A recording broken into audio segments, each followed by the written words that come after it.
Hello everyone, एके technical पर आप लोगों का फिर से एक बार स्वागत है।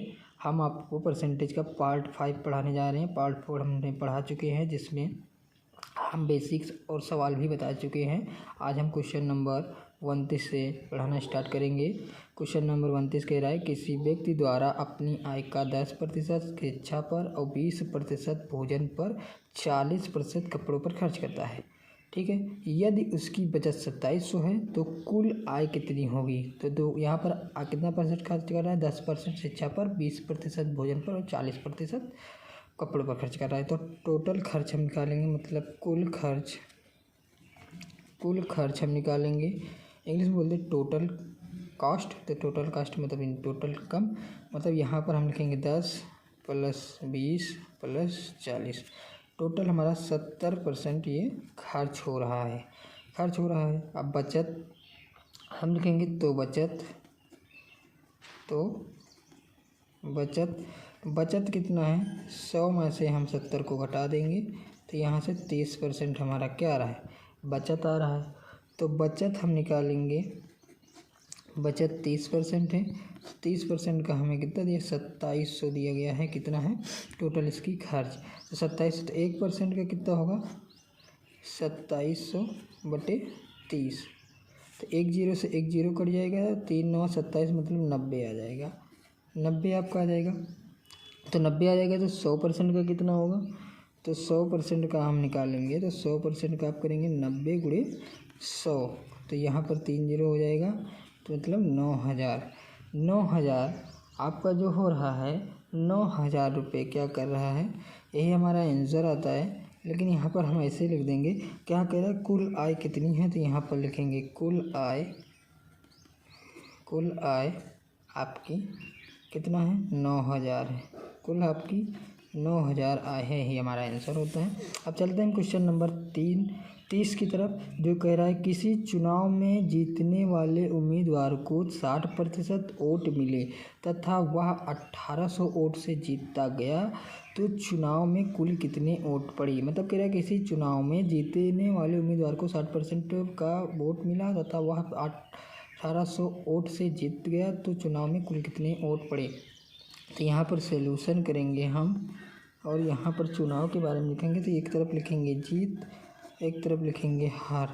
तो जीत हमें 60% हुआ है और हार 40%। तो जीत हार के बारे में हम निकाल लिए। तो यहाँ 60% और 40% के बीच का अंतर कितना होता है, 20। तो यहाँ पर अंतर लिखेंगे, तो 20, 60 में से अगर 40 निकालेंगे तो 20% का अंतर है। तो यहाँ 20% का हमें दिया 1800।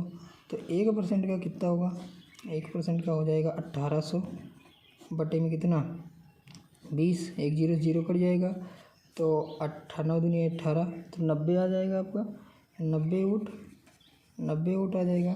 तो 90 वोट जब आ जाएगा, तो यहाँ पर हम 100% का निकालेंगे। 100% का जब हम निकालेंगे, तो यहाँ पर 90 × 100 मतलब यहाँ पर कितना आ जाएगा, 9000। यहाँ पर भी आपका आंसर 9000 आएगा। तो 9000 वोटों से वो जीता। तो कितने वोटों से जीता, तो कुल वोट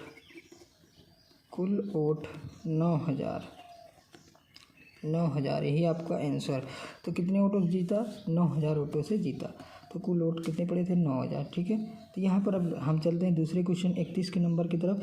यह कह रहा है, किसी परीक्षा में उत्तीर्ण, यहाँ पर कह रहा है किसी परीक्षा में उत्तीर्ण, यहाँ पर कह रहा है बच्चों, किसी परीक्षा में उत्तीर्ण होने के लिए 40% अंक लाना अनिवार्य, मतलब पास होने के लिए 40% अंक लाना है। एक विद्यार्थी को 32% अंक पड़े, मतलब एक बच्चे को 32% अंक प्राप्त हुए हैं तथा 24 अंकों से वह फेल हो गया, तो परीक्षा का पूर्णांक कितना था। तो यहाँ पर जब वो परीक्षा में 32% अंक लाया और 40% हमें लाना था, तो यहाँ पर जब 40% हमें लाना था, तो इसके लिए हम क्या करेंगे, एक उत्तीर्ण लिखेंगे। एक तरफ हम लिखेंगे, यहाँ पर पेज रख रहा है, यहाँ पर हम लिखेंगे उत्तीर्ण, और एक तरफ लिखेंगे उत्तीर्ण, एक तरफ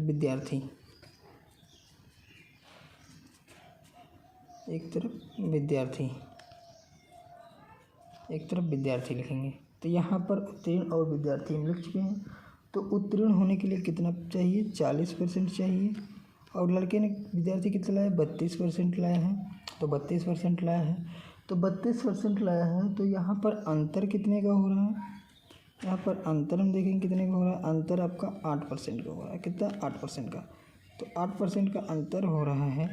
तो जब 8% का अंतर हो रहा है तो 8% का कितना, 24। तो 8% का 24 हो रहा है। तो 24 हो रहा है। चलिए हम इस क्वेश्चन को देख लेते हैं फिर से एक बार। कह रहा परीक्षा में उत्तीर्ण होने, तो उत्तीर्ण कितना, 40% लाना है। और विद्यार्थी ने कितना लाया है, 32% लाया है। तो अंतर कितने का हुआ, 8%। 8% का 24 अंकों से फेल। तो 24, 8% मतलब 24 अंक। अब हम इधर से बताते हैं, यहाँ पर जगह नहीं थी इसलिए इधर बताते हैं। तो यहाँ पर हम क्वेश्चन लिखेंगे कितना था, 8%। 8% का, तो 1% का हम कितना निकालेंगे, 24/8 कर देंगे। तो 8 त्रिक 24, 3 आ जाएगा। 3 आ जाएगा आपका। तो 100% का हम निकालेंगे। 100% का हम निकालेंगे तो हमारा कितना आएगा, 3 गुणे 100। 3 गुणे 100 बराबर कितना, 300। तो क्वेश्चन में इधर क्या कह रहा था, लास्ट में हम देखेंगे। क्वेश्चन में कह रहा था तो परीक्षा का पूर्णांक कितना था। तो परीक्षा का पूर्णांक कितना था, तो यहाँ पर हम लिखेंगे परीक्षा का पूर्णांक। परीक्षा का पूर्णांक जो था आपका, पूर्णांक 300 का था। 300 का था, ठीक है, 300 का था। परीक्षा का पूर्णांक कितने का था, 300 का था। यही हमारा क्या हो जाता है, आंसर हो जाता है। ठीक है, अब हम क्वेश्चन नंबर 32 की तरफ बढ़ते हैं। 32 नंबर भी परीक्षा के माध्यम से ही पूछा गया क्वेश्चन है। पूछ रहा है किसी परीक्षा में 80% विद्यार्थी हिंदी में पास हुए तथा 85% गणित में पास हुए तथा 75% दोनों में पास हुए, तो फेल का प्रतिशत ज्ञात करो। तो फेल का प्रतिशत ज्ञात करो। तो यहाँ पर हम एक तरफ लिखते हैं सॉल्यूशन में लिखेंगे एक तरफ हिंदी, क्योंकि हिंदी ही दिया है। तो एक तरफ हिंदी, अब क्या दिया इसके बाद, गणित दिया है। तो एक तरफ लिखेंगे गणित, एक तरफ हिंदी एक तरफ गणित, एक तरफ हिंदी एक तरफ गणित। तो हिंदी में पास हुए बच्चों की संख्या 80% है, 80%। और गणित में पास विद्यार्थियों की संख्या 85% है, 85%। और दोनों में पास हुए 75%। तो यहाँ पर हम ऐसे कर लेंगे, गोला बना लेंगे इसको, इसके ऐसे, क्योंकि यहाँ पर 80% में 75 दोनों में। तो ऐसे हम इसको गोले में बना लेंगे, क्योंकि 75% दोनों में पास हुए हैं। 75% बीच में रहेगा, दोनों में हो जाएगा। 80% हिंदी में और 85% मैथ में पास हुए हैं। 80% मैथ हिंदी में और 85% मैथ में पास हुए हैं। तो 75% दोनों में पास हुए हैं। तो अब हम लिखेंगे हिंदी प्लस मैथ बराबर 80% प्लस 85% बराबर, इन दोनों को जोड़ेंगे तो 165 आएगा। तो 165 आएगा। आप पास हुई संख्याओं की संख्या निकाल लेंगे। तो 165 माइनस 75, क्योंकि दोनों में 75 क्या हुए हैं, पास हुए हैं। दोनों में मिलाकर 75 बच्चे पास हुए हैं। तो यहाँ पर कितना आ जाएगा आपका, यहाँ पर आपका 90% आ जाएगा, 90%। तो फेल हुई संख्याओं, तो यहाँ पर पूछा गया लास्ट में कि फेल का प्रतिशत ज्ञात करो। तो फेल हुई संख्याओं की संख्या कितनी है, 10% है। तो फेल हुई संख्याओं की संख्या कितनी है, 10% है। यहाँ पर एक नोट लिख लेंगे कि कॉमन को घटा देते हैं। कॉमन को घटा देते हैं मतलब क्या हुआ कि कॉमन को घटा देने का मतलब क्या हुआ कि 75% जो इसमें आपका दोनों में कॉमन है, क्योंकि 75 में जो आपका घट आएगा तो हिंदी में और गणित में दोनों में पास हुए हैं। तो यहाँ पर हमारा ये 32 नंबर सवाल कंप्लीट होता है। अब हम चलते हैं 33 नंबर सवाल की तरफ। कह रहा है यदि 7% लवण वाले 12 लीटर घोल को उबाल कर 4 लीटर पानी को वाष्पित कर दिया जाए तो शेष बचे घोल में लवण का प्रतिशत कितना है। तो यहाँ पर हम इसका सलूशन करेंगे। तो यहाँ पर इसका सलूशन क्या होगा, यहाँ पर इसका कह रहा है 4 लीटर, तो यहाँ पर कह रहा है 12 कितना, 12 लीटर का कह रहा है 4% उबाल कर विकसित कर लेते हैं। 4% की कमी, 4 लीटर कमी कर रहा है। तो 4 लीटर कमी कर रहा है, तो 12 में से 4 घटाएंगे तो 8 आएगा। तो 8 आएगा। तो कितना आएगा? 8 आएगा। तो 8 आएगा। तो यहाँ पर कितने का 8 आया? तो 8 आया। तो इसको हम क्या करेंगे? ट्रिक के माध्यम से हम इसको निकाल लेते हैं। ट्रिक के माध्यम से इसको हम कैसे निकालेंगे? यहाँ पर जब 12 है, 7% आपको पहले बोल दिया है, तो 7 गुणे 12/8 आ जाएगा। 12/8 आ जाएगा। तो 12 जब 8 आ जाएगा, 12/8 आ जाएगा, बराबर इसको जब हम हल करेंगे तो 10% मतलब 10.5% आपका आएगा। 10% पानी परसेंट आएगा। तो यहाँ पर पानी की कमी की वजह से लवण प्रतिशत बढ़ेगा। यहाँ पर लिख देंगे या बोल दे रहे हैं हम, आप लोग लिख लीजिएगा कि पानी की कमी से लवण की मात्रा का मतलब प्रतिशत बढ़ेगा। ठीक है। तो यहाँ पर हमारा ये 33 नंबर भी क्वेश्चन कंप्लीट होता हुआ। अभी हम 2 क्वेश्चन और बताएंगे आप लोगों को। 2 क्वेश्चन और बताएंगे हम आप लोगों को। यहाँ पर 35 नंबर क्वेश्चन क्या कह रहा है, आइए हम देखते हैं। 34 नंबर क्वेश्चन क्या कह रहा है, आइए हम देखते हैं। कह रहा है सेब के मूल्य में 25% कमी होने पर एक ग्राहक को 240 में 2 किलोग्राम अधिक सेब मिलते हैं, तो सेब घटा मूल्य प्रतिशत कितना होगा? सेल प्रतिशत मतलब 2 किलो होगा। तो यहाँ पर 1 किलो सेब 1 किलोग्राम का प्रतिशत, यहाँ पर लिखेंगे सॉल्यूशन 1 किलोग्राम का प्रतिशत, 1 किलोग्राम का प्रतिशत। यहाँ पर लिखेंगे 1 किलो बराबर 240 दिया है। 240 का हम क्या कर देंगे? 240 का हमें क्या करना है? 2 से भाग करेंगे कि 2 किलो है। तो 240 का 2 से 2 किलो से भाग करेंगे तो बताओ 120 रुपये आएगा। हमारा कितना आएगा? 120 रुपये आएगा। 120 रुपये प्रति किलो